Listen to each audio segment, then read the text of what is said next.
Hi and welcome to Dave's News. Today, me and Jarek will talk about the Neuralink.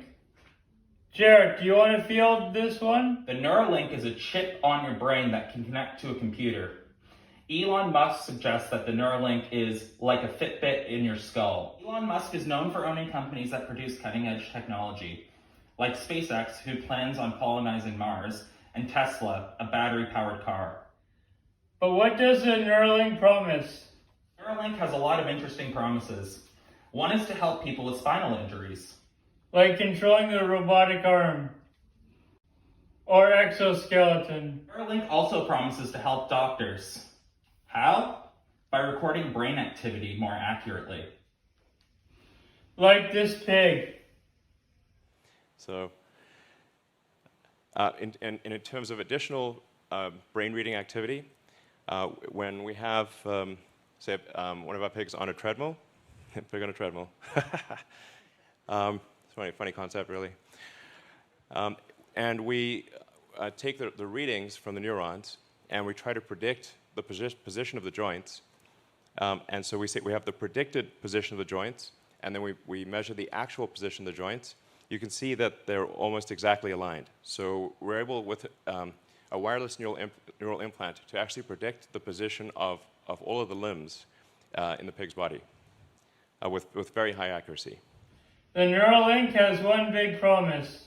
To link brains with AI, artificial intelligence, so you can control your computer with your brain. Although Elon Musk's Neuralink is not the first company to achieve this, they're going to be the first company to really have people connect literally to computers. This means when I think about Dave's News, the Neuralink will play it on my computer. But is this a good thing? For research in spinal injuries, I think the Neuralink has a lot to offer.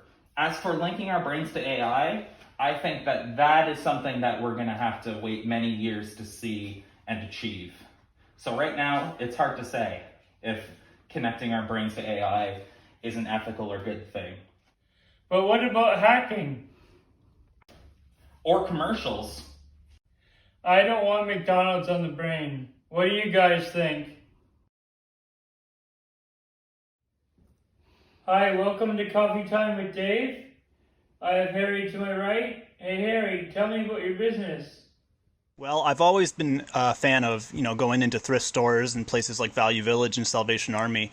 And, that's where I've gotten most of my clothes all my life. So it just kind of happened naturally for me. How did you get into this business? When I first started taking the business more seriously, I went to Marketplace on Facebook originally because it was just an easy platform to use and I was familiar with it. And I would sell clothes on there, maybe make a few sales a week. And then as my business grew and I started having more inventory from looking for more clothing at thrift stores, then I ended up making an Etsy page on, Etsy, the website.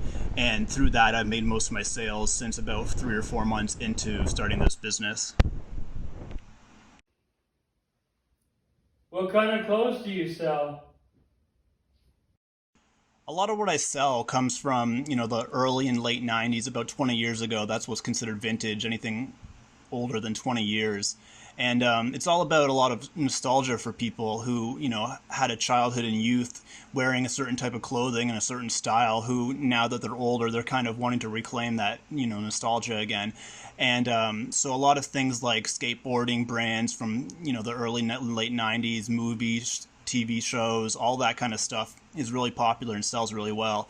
And I also deal with just kind of stylish clothing from, that era as well, because fashion is kind of a cyclical pattern where everything that was popular once kind of comes back around into style. So right now we're seeing, a lot of clothing like old Levi's jeans and things like that, and old Tommy Hilfiger brand and Polo Ralph Lauren from the 90s. All that kind of stuff is kind of coming back into fashion once again. So a lot of that is what I look for when I'm trying to buy vintage clothing. What's your favorite part about your business? That's a good question.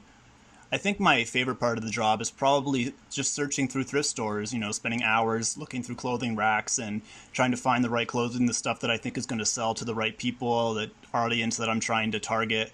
And it's just fun for me. You know, I find it almost calming in a way, kind of going through item by item. And, you know, you get lucky sometimes and you pull something off the t-shirt rack that's worth hundreds of dollars. And those are awesome days. You know, you never know what you're going to find at the thrift store. So I think it's always like a new experience every time you walk in. And that's probably my favorite part about doing this.